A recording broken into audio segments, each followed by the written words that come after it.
Hello everybody, this is JT Productions and welcome to the 2025 preview and prediction videos. So, as you've noticed already, I'm going to be doing these a little bit differently than I have in the past.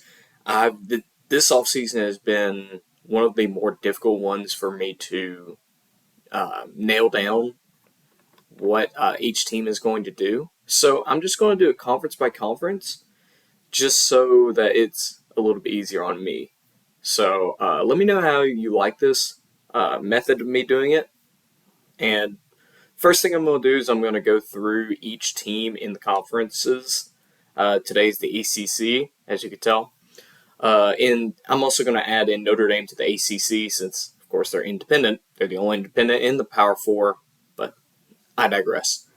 So we're going to go through each team, see what's new, see what they return, and then we're going to use the Playoff Predictor website, and we're going to go through here and pick each game by what I think is going to happen. And who knows, it may go a little bit off of what I originally predicted, but I'm not trying to, when I come up to something, check my predictions every single time. So, anyways, let's just get right into it.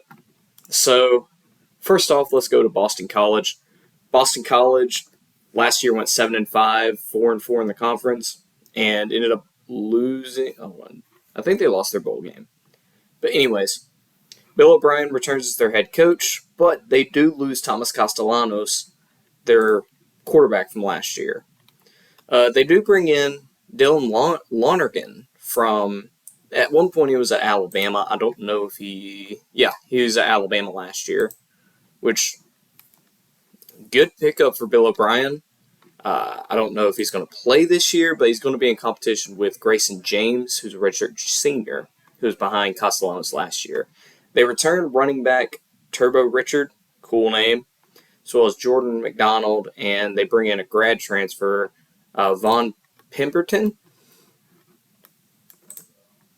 from Ball State. So we'll see if he gets any time. Receivers, you bring back a good bit. You get two transfers in. For depth-wise, you got a guy from Campbell as well as a guy from Kennesaw State. Other than that, your offense, skill position-wise, is a lot of returning guys. On the offensive line, tackle and guard, for the most part, you're looking good, besides Amir Johnson, who's a transfer from Merrimack College.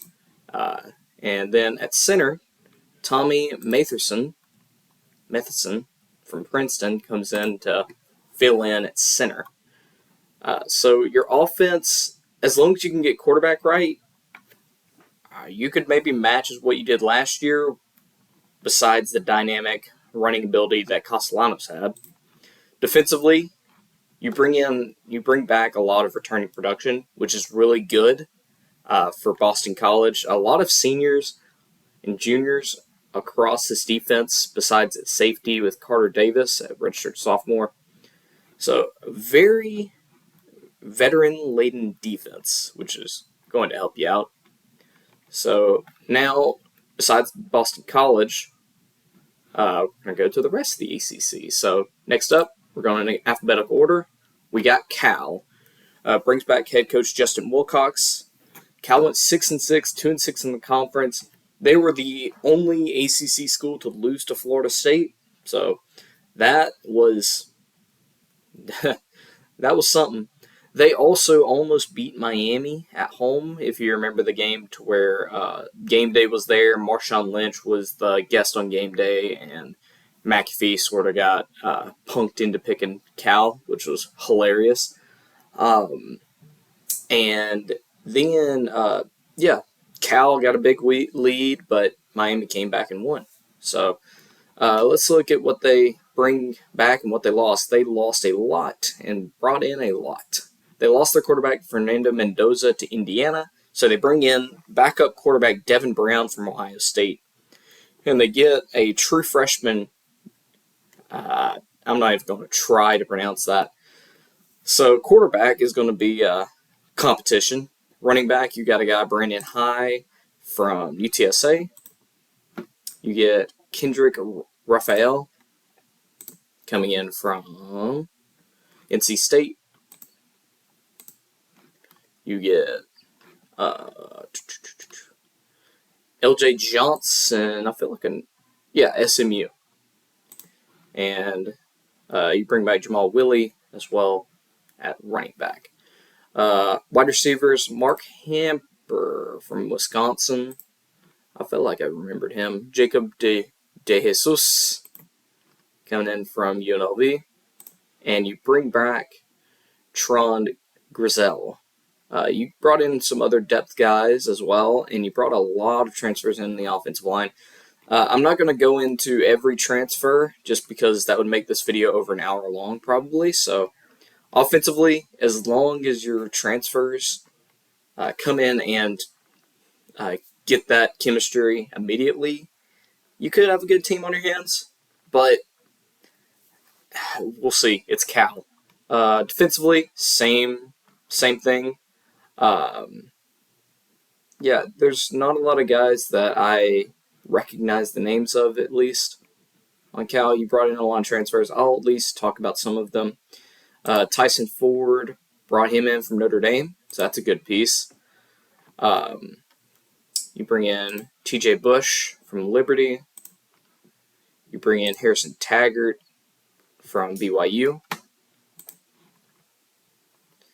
And Hezekiah, from FIU. As well as Drew Poldor from Montana State. Tristan Dunn from Washington. And Brent Austin coming in from South Florida. So it's going to be a big question about if all of these transfers mesh well together and if the coaching staff can get what they need out of them. So that's it for Cal. Let's go to Clemson, which is a very veteran-laden team coming into this year. They bring back Cade Klubnik at quarterback. You did lose your running back. I forget his name off the top of my head, but you bring in a true freshman, Gideon Davidson, and you also have some other guys that are returning. Adam Randall, I believe, was a wide receiver for Clemson a couple of years, like last year, the year before last, but he's went over to running back. I feel like I heard about that. But you have a very good wide receiver room with TJ Moore, Bryant Wesco, and Antonio Williams. They're being very hyped up this year, so we'll see how they do. You also have a very veteran offensive line, which you may have had a veteran offensive line a couple of years ago in like 2021, 2022, but they were not good. So, yeah, you have a very veteran offensive line. Tight end, you're replacing Brenningstool, so if you can find a guy that can at least be, or a couple of guys that can be serviceable and make up for that, you'll be in good shape. Down on the defensive side, TJ Parker and Peter Woods return on that defensive line. Wade Woodaz returns as a veteran, as well as Sammy Brown, who was a true freshman last year and played very well. Avion Terrell, the younger brother of AJ Terrell, comes back. And those are the ones that I recognize. You bring in Mr. Will Helt coming in from Purdue on the defensive line. He was a good piece on a very bad Purdue team. So Clemson, in very vintage Dabo Swinney fashion, you got a really good team on your hands. So we'll see how they do. Next, we got Duke. Second year under Manny Diaz. We'll see how Duke does this year. They went 9-3 last year, which was a really good for Duke, especially the year right after Riley Leonard left, and they brought in Malik Murphy, who now is gone to Oregon State because of money, most likely. But you bring in a young, good quarterback from Tulane in Darian Mensah, who is a very good part of that Tulane team. So that's a good piece for you. You also bring back Jaquez Moore at running back, who will help out your quarterback.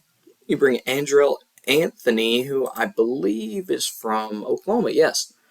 So that's a good pickup. Cooper Barquette, I guess. who's coming in from Harvard. Not sure how good he is. And then on the offensive line, well, tight end, Landon King, you bring him in from Utah. And then offensive line, you have a lot of veteran talent. You brought in a redshirt junior, Jordan Larson from South Dakota. So hopefully he'll help you out there. So the offense, you got a lot of veteran talent with a young quarterback. If they can help out their quarterback to pick up some slack, then Duke could get back to 9 wins like they did last year. So, going to the defensive side, it's another veteran bunch. The youngest guys on this defense are redshirt sophomores, and that's at your corner and strong safety spot. But other than that, you bring in Joshua Green coming in from Dartmouth, and you bring in Jaden Francois. I think that's how you say that, from Utah State. So defensively for Duke, you got a lot of veteran talent on the upside, and then you got some guys who maybe could fill in some rotational roles. You also brought in Caleb Weaver, who's coming in from Sam Houston safety, who could fight for that strong safety role with that redshirt sophomore, Deshaun Stone.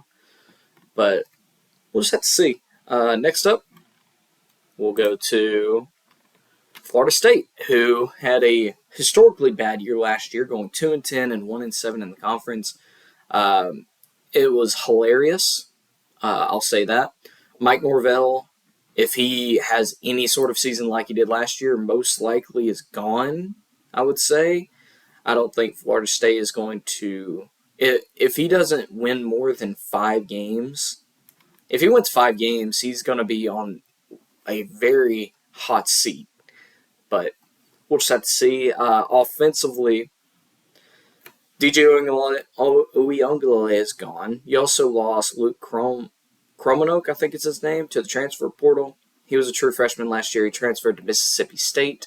But you bring in Thomas Castellanos from Boston College, who is a very dynamic playmaker, but he's not an elite quarterback, but he can make plays for you. He's also been talking a lot of crap against Alabama this offseason, so we'll see how that goes for him when they play. Roydell Williams returns. He was the transfer from Alabama who came in last year.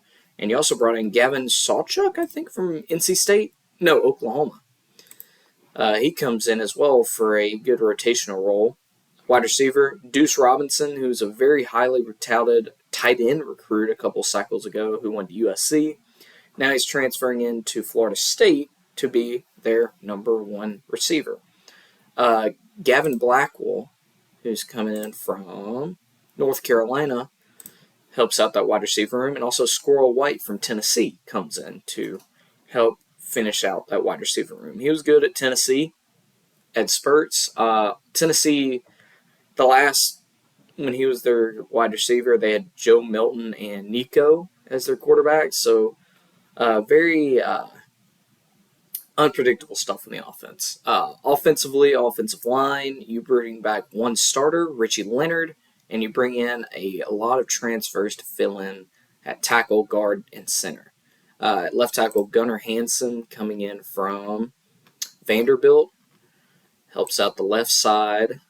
Adrian Medley coming in from Central Florida, coming in at guard. And that center, you have Luke Pedavon coming in from Wake Forest. And at the right tackle position, you have Micah Pettis, who's coming in from Ole Miss.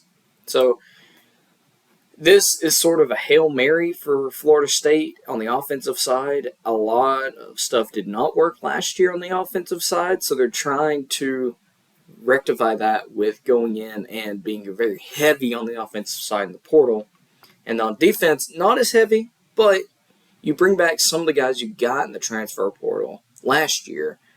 And I believe Darrell Jackson is one of those guys. He was a big transfer portal addition last year, and there's been talk about him looking very good this offseason. So we'll see how that goes. You have Dante McRae coming in from Western Kentucky at defensive end on the linebacker, and also DeMonte Diggs coming in from Coastal Carolina. Though that's a good competition-wise at defensive end. In the linebackers, James Williams comes in from Nebraska to help out the linebacker spot. Stephon Thompson comes in from Nebraska. And Elijah Herring comes in from Memphis. And then Jeremiah Wilson at corner comes in from Houston to help out the corner spot. Other than that, you have Cheyenne Brown coming back, who was a bright spot on a bad team last year. So we'll see how Florida State bounces back. They don't start out with any help with Alabama coming to town week 1. So we'll see how they do. It's a lot of newness on this team. So best of luck. Next up, we have Georgia Tech, who very much impressed a lot of people, including me last year, going 7-5, 5-3, making and winning their first making, they didn't win it, making their first bowl game since 2018 under head coach Brent Key. He's got them really in the right direction. They also return Haynes King at quarterback, as well as Jamal Haynes at running back, and Malik Rutherford at wide receiver, and Brett Seither at tight end. A lot of guys returning on this team. You bring back Keelan Rutledge at guard, Joe Fusile at the other guard position, Ethan McKinney, I think. And you bring in at right tackle Will Reed, who's from Princeton, at tackle to fill that position you lost to, I forget which team it was, but it was one we've talked about. You have Malachi Carney coming in from South Alabama to give some competition at that tackle spot. And at wide receiver, you bring in Eric Rivers from, I believe, Florida International. Yes. So offensively, you still have, their offensive coordinator's name, it escapes me right now, but he's a very good offensive coordinator. You still have your quarterback. It's still going to be a good position. Also, a guy to look for this season is going to be Aaron Philo. He came in at some points last year, and he was a very good thrower of the football. So I wouldn't be surprised if we see him a little bit this year. On the defensive side, you bring back a lot. You have Jordan Vandenberg coming back. You have E.J. Lightsey, Kyle Aford, Clayton Powell-Lee, Amar Daniels, Amari Harvey. A lot of these guys started and had very good plays for Georgia Tech when they played. You bring in some transfers in A.J. Hoffler from Clemson. You bring in Matthew Alexander from Central Florida. You bring in Ronald Triplett from UTSA. And you bring in Jay Gilmore coming in from Georgia State. So all in all, this team brings back almost everybody. It only lost like Eric Singleton to Auburn and a few other guys. But Georgia Tech, wouldn't be surprised if they make some noise in the ACC this year. Next up, we got Louisville. Head coach Jeff Brom had them in a good place last year at 8-4. Could have definitely been 9-3, but 5-3 in the conference. And they bring in at quarterback to replace Tyler Shuck, Miller Moss from USC. Very good get for them.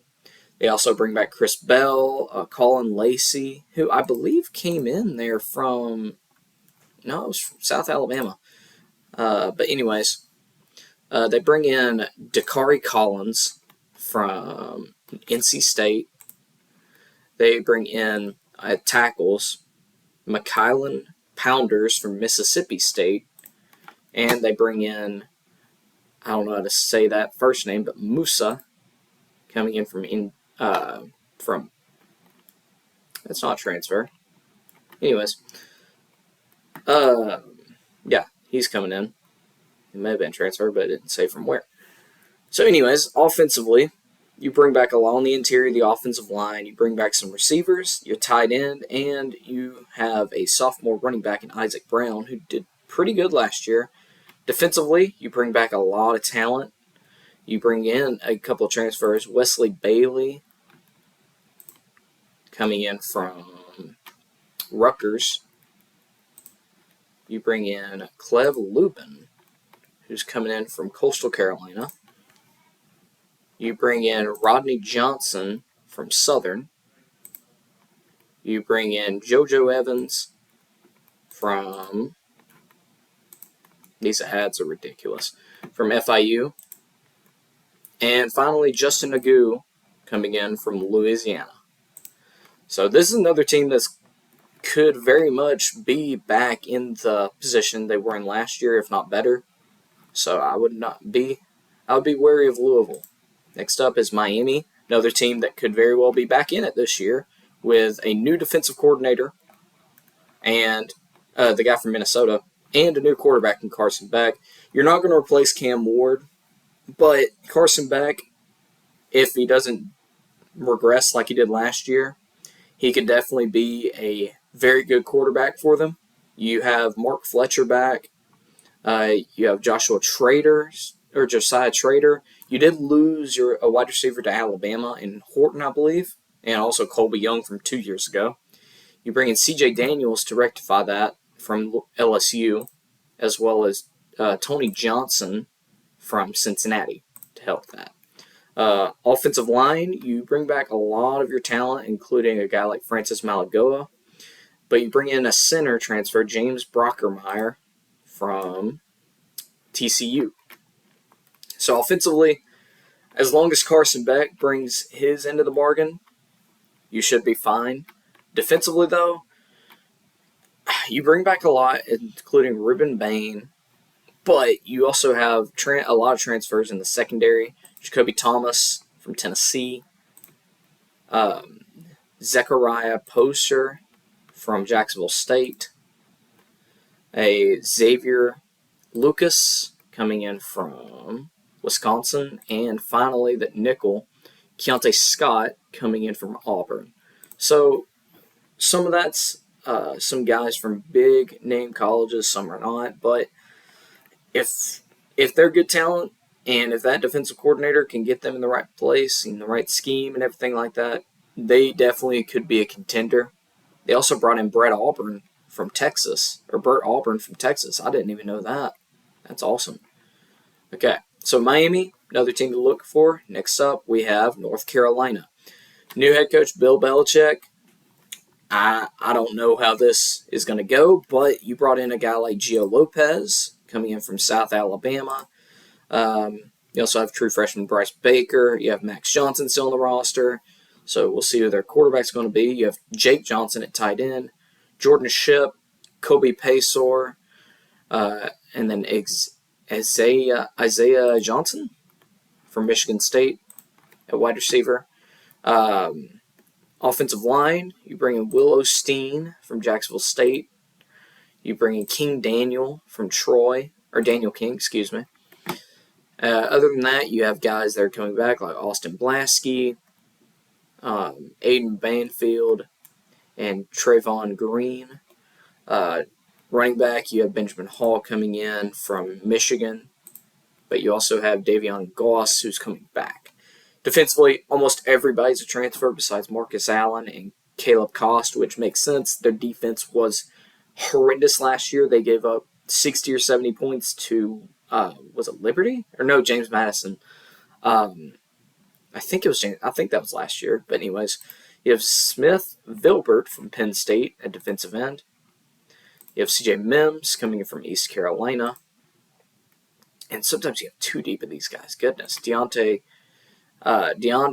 Trey Robinson from Florida. You have Price Yates from UConn. You have Kamori House from Washington. You have Andrew Simpson from Boise State.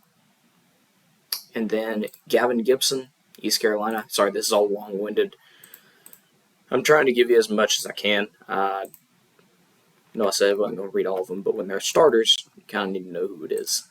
Guy from Minnesota, and then Thaddeus Dixon from Washington. So, I don't know about y'all, but I'm very hesitant at saying North Carolina how much success they're going to do. They went 6-6 and 3-5 last year. Bill Belichick's head coach. I don't know. We'll see. Next is NC State, though. NC State 6-6, 3-5. Dave Doeren's still there. CJ Bailey returns as their quarterback. They have Hollywood Smothers at running back. They lost. Oh my goodness, that wide receiver, that Concepcion, yeah, KC Concepcion. They lost him. They bring back 3 of their wide receivers, almost their whole offensive line besides center, bringing in Jalen Grant from Purdue and Teague Anderson, who's coming in from Utah State. So the offense, you're bringing back a lot besides what you lost. Justin Jolly, a big name to look at, especially for a guy that can be a security blanket for CJ Bailey. Defensively, you bring back a lot as well. A lot of senior talent. Trey Thomas comes in from Temple, and J.J. Johnson comes in from Georgia State. Defensively, they could be pretty good. Offensively, we're just going to have to see. If things go wrong early for Dave Doeren, I would not be surprised if this is his last year coaching at NC State, but we'll just get there when we get there. Next up, like I said, I was throwing Notre Dame in here. If you remember, last year they went 11-1 with a loss to Northern Illinois, but made the national championship and almost came back and beat Ohio State. But they bring back Jeremiah Love. They're breaking in a new quarterback in C.J. Carr. They bring back Jordan Faison, Jaden Greathouse. They bring in Malachi Fields, who's coming in from Virginia. Offensive line, you're bringing in a good bit on the interior that's returning at tackle. Emil Wagner coming back. Eli Raridon's coming back as well. Offensively, I think their offense could be, besides the running threat at quarterback, you also bring in Will Paulding from Wisconsin, wide receiver. But Notre Dame, they're a big question mark for me as well as how they're going to do this year. They benefited from a lot of special teams, bounce of ball plays, and defensive bounce of ball plays. But we'll just have to see. Also, funny name here, Tyler Buckner. Interesting. Defensively, Joshua Burnham, good guy for them last year. I think this was another guy, Babacar Traore. You bring back a lot here. You also bring in Devontae Smith from Alabama at corner. Very good pickup for him. They lost a few to the NFL draft and I think a few to the transfer portal. I don't remember. But Notre Dame could be a player this year. It just depends on quarterback play. You also lost coordinators from Marcus Freeman's staff, but we will see. Next up, Pitt. Pitt last year had a very good start. They started out undefeated up until like week 7 or 8, and then they lost almost every game from then on. A guy that was a big part of that winning streak was Eli Holstein, who came in from Alabama last year. Very good commodity at quarterback. He showed promise last year. You also have Desmond Reed at running back, Kenny Johnson wide receiver, Sincere Lee at wide receiver, Raphael Williams at wide receiver as well. Offensive line, almost everybody comes back except for the left side. Jeff Persee comes in from Michigan. Kendall Stanley comes in from Charlotte. So offensively, under old Pat Narduzzi, could be around the same, if not a little bit improved. Defensively, similar story. You have a lot of veteran talent here. Jaden Moore comes in from Oregon. So Pitt could be a sneaky dark horse player in the ACC. Next up, SMU, a team that made the playoffs last year in the ACC, brings back Kevin Jennings. You have R.J. Maryland at tight end. You have Romello Brinson, Jordan Hudson. Your offensive line, you bring in 2 transfers, Joshua Bates from Oklahoma at center, as well as Addison Nichols coming in from Arkansas. Other than that, you have Ymir Knight coming in at wide receiver from James Madison. And you have some depth guys as well. Zion Nelson coming in from Miami. Tyler Van Dyke coming in from Wisconsin. TJ Harden coming in from UCLA. So offensively, looking promising as long as these two guys pan out. Defensively, similar story. You bring in 3 guys. Jeffrey Mba coming in from Purdue. You have Terry Webb coming in from Texas State. And finally, Zakai Barker coming in from East Carolina. So another team could be competitive, but we will see as Rhett Lashley tries to take them to the next level. Stanford Cardinal did not have a good year last year. They bring in an interim head coach in Frank Reich. I didn't even know that. I know that they fired their head coach, or Andrew Luck, their general manager, did. But I didn't know they brought in Frank Reich. That's interesting. Well, Elijah Brown is a redshirt freshman quarterback. You brought in C.J. Williams from Wisconsin. You brought in Jordan Onovo, I guess, from Colorado. And then you brought in David Pantelis from Yale at wide receiver. More newness on the offensive line. Nathan Magi from Sacramento State. And Niki Prongos from UCLA. Defensively is a lot more veteran-laden. Hunter Barth from Cal, as well as Jordan Washington from Dartmouth. So, Stanford, I don't know. I don't know about Stanford. New coach, new quarterback. We'll just have to see. Next up, Syracuse. They lost a lot. Fran Brown's first year overachieved a lot. 9-3, 5-3. They lost Jackson Meeks. They lost Kyle. Oh gosh, what was his name? Kyle McCord. There we go. They bring in Ricky Collins, who's a quarterback from LSU. He didn't see the field last year, so we'll see. Yasin Willis. You have Daryl Gill. You have a lot of guys returning. Offensive line, you have returning as well. I don't know. It's going to depend on if the scheme and the play calling was a majority of what helped last year, or if it really was because of Kyle McCord and Jackson Meeks, or if it was a little bit of both. We'll just have to see. Defensively, David Reese coming in from California, and Chris Thomas coming in from Marshall help bolster that defensive line. Syracuse is going to be interesting for me. Last year they had the easiest schedule in the ACC. This year, I don't know. But yeah, I don't know. I don't know about them, but we shall see. Let's go to the next one, which is going to be Virginia. Tony Elliott, he's been here for a couple of seasons. They're 5-7, 3-5 last year. They bring in Chandler Morris from TCU, Jamal Edine from Purdue, as well as some help on the offensive line. Defensively, there's some help along some places. Devin Neal coming in from Louisville. I just don't know about Virginia. It may be Tony Elliott's last year. Next up, Virginia Tech. This Brent Pry, I don't know. Last year was looked to be a breakout year for Virginia Tech. It didn't end up being that way. You have guys coming in from the transfer portal on offensive, defensive side. Can they help? I don't know. I'm sort of speeding through this because I've taken a bit of time. Wake Forest, Jack Dickert. It's his first season. He was the head coach of Washington State last year. They bring in Robbie Ashford. That's a name. Interesting. That'll be interesting to watch. But yeah,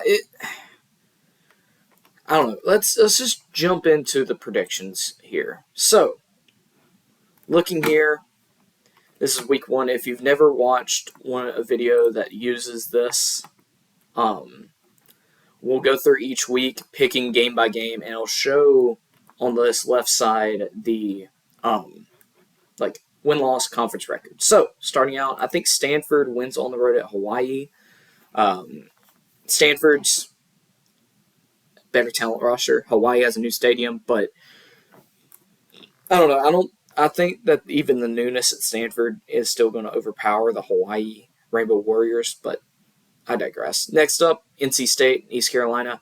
This is a big rivalry that if you're just new to the college football space, you wouldn't really know of. In the bowl game, East Carolina beat NC State, and I think they do it again. I think East Carolina goes into NC State, beats them again, and puts Dave Dorian's seat a little bit hotter. Duke's going to beat Elon. Wake Forest beats Kennesaw State. This is a big one. I'm going to skip it for now. Pitt beats Duquesne. Boston College beats Fordham. Louisville beats Carolina. SMU beats East Texas A&M. Okay. I think, so let's go from the easiest for me to pick to the hardest. TCU, I think, beats North Carolina. There's too much newness at North Carolina and too much question marks for me to pick them to beat TCU, a team that went 9-3 last year and has been building since that upset in the national championship against Georgia under Sonny Dykes. Next up, I think Tennessee beats Syracuse in Atlanta. It's Syracuse. They may get better as the year goes along, but with them playing Tennessee this early in Atlanta, coming down to Atlanta, I think Tennessee is going to have it, but that's me. Coastal Carolina at Virginia. This could be easily an upset where Coastal Carolina comes into the Cavalier Stadium and beat them, but for now, get back with me. Okay, so next up, I'm gonna go up to down. Georgia Tech at Colorado. I think the physical nature of Georgia Tech will beat the Buffaloes. Alabama at Florida State. I think Alabama was already going to win this game, but the trash talk from Castellanos has not helped their case. So give me the Crimson Tide. LSU at Clemson. LSU has not fared well in Week 1 matchups this year, or since Brian Kelly, even before Brian Kelly got there, and going into a very hostile environment in Death Valley, the Clemson Death Valley, it's going to be tough for them.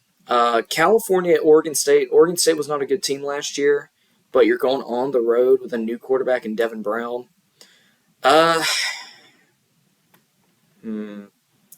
I'll say give me Cal. Give me Cal. It's a tough game to pick, but give me Cal. South Carolina versus Virginia Tech in Atlanta. South Carolina, they may have lost a lot on defense, but I trust Shane Beamer more than I do Brent Pry, at least right now. We have Notre Dame at Miami. This is going to be an interesting game. We don't know what we're getting out of CJ Carr. We sort of know what we're getting out of Carson Beck. And I think Miami gets the win at home. And that leaves us with Coastal Carolina at Virginia. I'm going to pick Virginia because if this was the Coastal Carolina that had that head coach a couple years ago, I forget his name, but it was when they had Grayson McCall, I'd pick Coastal. But Virginia, I don't think they'll slip up, at least in Week 1 like this. I wouldn't be surprised, but I don't see it. So there's your Week 1. Now let's go to Week 2. All right, James Madison at Louisville. Give me Louisville. James Madison is a good program, but they don't have Kurt Signetti anymore, so I'm gonna keep Louisville. Illinois at Duke. Illinois has been getting a lot of hype this offseason. I'm gonna pick them. I think that Brett Bielema is a good head coach for what he is. I wouldn't be surprised if they lose this game at Duke. If Duke brought back a lot more than they did already, I may be inclined to pick the Blue Devils, but in this case I'm picking Illinois. Florida State will beat them. Pittsburgh will beat Central Michigan, even though I forget who it was. I think it was Pitt in the bowl game. Wake Forest will beat Western Carolina. Clemson will beat Troy. Georgia Tech will beat Gardner-Webb. Cal will beat Texas Southern. Miami, Bethune-Cookman. I'm not doing that yet. Okay, so Virginia at NC State. So NC State took a bad loss in Week 1. Virginia did not. Give me NC State. It's on the road at NC State. Virginia's coming off a win, maybe a close win against Coastal Carolina. NC State's coming off a loss. They're in wounded animal mode. Give me the Wolfpack. Baylor at SMU. So this one is interesting. Baylor is maybe in a make-it-or-break-it year with their head coach. Oh my goodness, I'm blanking on names so much right now. Anyways, I'm gonna go ahead and go down here and pick Syracuse to beat UConn. North Carolina and Charlotte. Also, give me Michigan State to beat Boston College. Give me Vandy to beat Virginia Tech. I still think Vandy's pretty good. Stanford and Brigham Young. Give me Stanford. Brigham Young's had a lot of drama recently in the offseason, so give me Stanford to get the win at Brigham Young early in the year.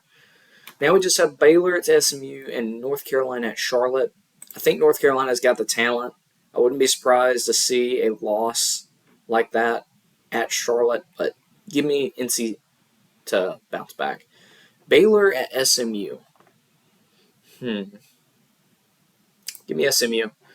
Give me the fighting Rhett Lashleys to get the win against Baylor.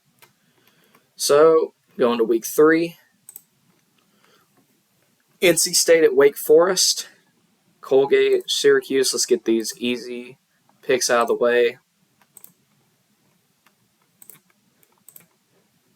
That's not an easy pick, but I can change it if I need to. I think Duke beats Tulane. Tulane without Darian Mensah. I think Duke's got it. Okay. So now, the tougher games to pick. Wake Forest, NC State. Give me Wake, honestly. Jake Dickert, if he brings that offense from Washington State, I would not be surprised to see Wake Forest pull off some upsets. Clemson at Georgia Tech. Give me Tech. Give me Tech to get the upset against Clemson. Pitt at West Virginia. Give me Pitt in the backyard brawl. It seemed like Pitt has had West Virginia's number lately. Boston College at Stanford. It's hard to win on the road at Stanford. Give me the Cardinal. Especially, well, not necessarily, you know what I mean, from going from Boston to Stanford. Then you have Minnesota at Cal. Give me Minnesota. I think, give me them, yeah. Right now, top 3 in the ACC, we got Stanford, we got Wake Forest, and we got Georgia Tech, all 1-0 in the conference. Next up, going to week 4. Syracuse at Clemson. Give me Clemson. Give me all these easier matchups to pick. That one's a tougher one. Louisville, Virginia Tech, and... Okay, so NC State at Duke. Give me Duke. SMU at TCU. Give me TCU. Give me the Horned Frogs to get that win. North Carolina at Central Florida. Both teams have a lot of newness. Give me North Carolina. Florida at Miami. Give me the Gators. For a big rematch, or big win against Miami. Stanford at Virginia. Give me Virginia. Cal at San Diego State. You know, there's going to be some upsets this year. Give me San Diego State. All right, let's go to week 5. Florida State at Virginia. Give me FSU. Give me Florida State. They're going to be better than they were last year. Cal at Boston College. Similar situation. I think Boston College gets a win because of the travel. Virginia Tech at NC State. Ooh, I don't know about that. Okay, Louisville at Pittsburgh.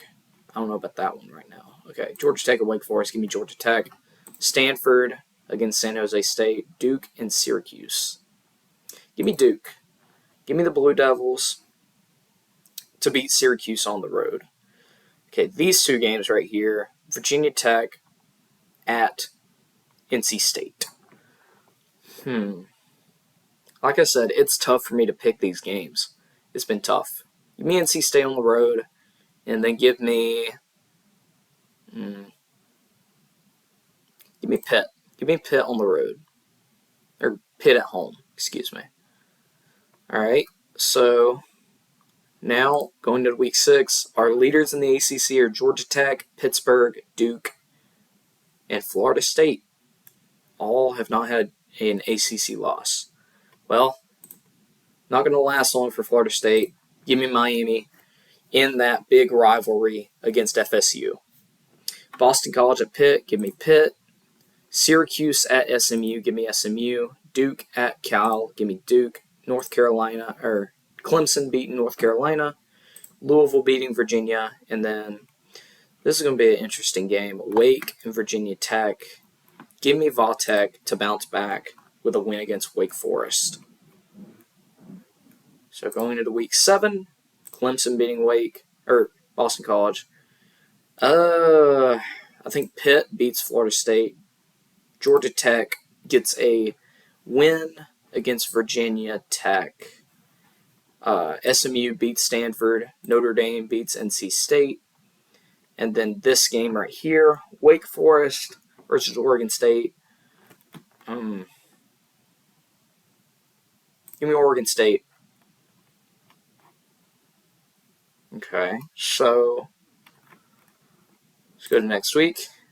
Louisville at Miami. Give me Miami. North Carolina at Cal. Give me Cal. UConn at Boston College. I think this could be an interesting one, but give me Boston College. SMU at Clemson. Give me Clemson. Georgia Tech at Duke. Give me Duke. That's going to be a big upset. In my opinion, big win for Duke in the ACC. Pittsburgh at Syracuse. Give me Pitt. Washington State at Virginia. Give me Virginia because of the travel. Florida State at Stanford. Give me FSU in a bounce-back win. All right. Now we have a new leader in the pack, Pittsburgh and Duke. Going into week 9, Cal at Virginia Tech. Syracuse at Georgia Tech. NC State at Pitt. Give me Georgia Tech here. Give me Pitt here. Give me Miami. Give me, let's see, Virginia and North Carolina. Give me North Carolina to get their first ACC win under Bill Belichick. Give me Louisville. Give me SMU. And Cal at Virginia Tech. That's a tough one. Give me Virginia Tech. And let's go to week 10. North Carolina at Syracuse. Give me Syracuse. Give me Notre Dame. Give me Clemson. Give me Florida State. Give me Georgia Tech. Give me Miami. Give me Pittsburgh. Actually, give me Stanford for a big upset here. Give me a big upset here for Pitt. Cal and Virginia. Give me Cal. Give me Louisville against Virginia Tech. All right. Next, SMU at Boston College. Give me SMU. Give me Clemson beating Florida State. Give me Miami beating Syracuse. Give me Stanford. Give me North Carolina beating Stanford. Give me Wake Forest beating Virginia. Give me Louisville beating Cal. Give me Duke beating UConn. And also keep in mind, I don't have the sheet of my original predictions in front of me. I'm doing this off of what I think is going to happen and how I feel it's going to happen. So now we have a big matchup. Clemson at Louisville. This is going to be, I don't think these are accurate, but anyways, this is going to be a big game. Give me Clemson, though. Give me Clemson to get a big win. I'm going to skip that one for now. Give me Duke here. Virginia Tech at Florida State. Give me FSU. Give me Notre Dame to beat Pitt. Give me Miami to beat NC State. And give me Wake to beat North Carolina. So now Georgia Tech and Boston College. That's going to be an interesting one. This is late in the year. I would not be surprised to have a injury to maybe Haynes King. I still think Georgia Tech. I may go back and make some tweaks to this as well. Florida State, NC State, give me FSU. Clemson. Pitt at Georgia Tech. Give me Georgia Tech. Okay, hold on. Give me Pitt then. Wait, no. Georgia Tech. No, wait. Okay, yeah, give me Pitt. Louisville at SMU. I think Louisville gets a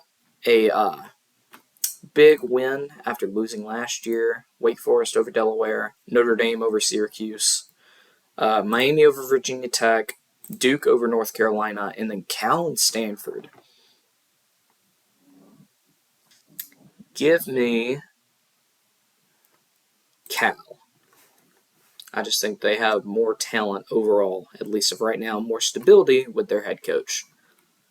All right, and then Georgia over Georgia Tech. This one's interesting. Give me Wake over Duke. NC State, North Carolina. Give me NC State. Miami over Pitt. Give me Syracuse over Boston College. Notre Dame over Stanford. SMU over Cal. Florida over Florida State.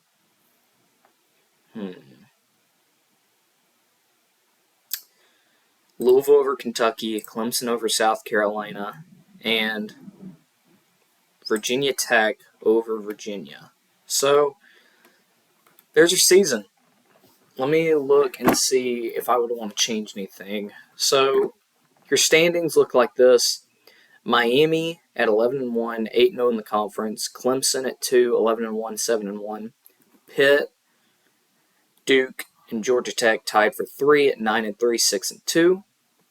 Louisville 9-3, 5-3. SMU 8-4, 5-3. Florida State 7-5, 5-3. Wake Forest, big turnaround for Wake Forest, 7-5, 4-4. Virginia Tech 5-7, 3-5. Cal 5-7, 3-5. NC State 4-8, 3-6. Would not be surprised if Dave Dorian's gone. North Carolina 5-7, 2-6. Stanford 5-7, 2-6. Syracuse 4-8, 2-6. Boston College 3-9, 1-7, and Virginia 4-8, 1-8. So there you have it. There is the ACC season for 2025 wrapped up there. So I want to say thank you all so much for watching. I hope you all enjoyed, and Go Dogs.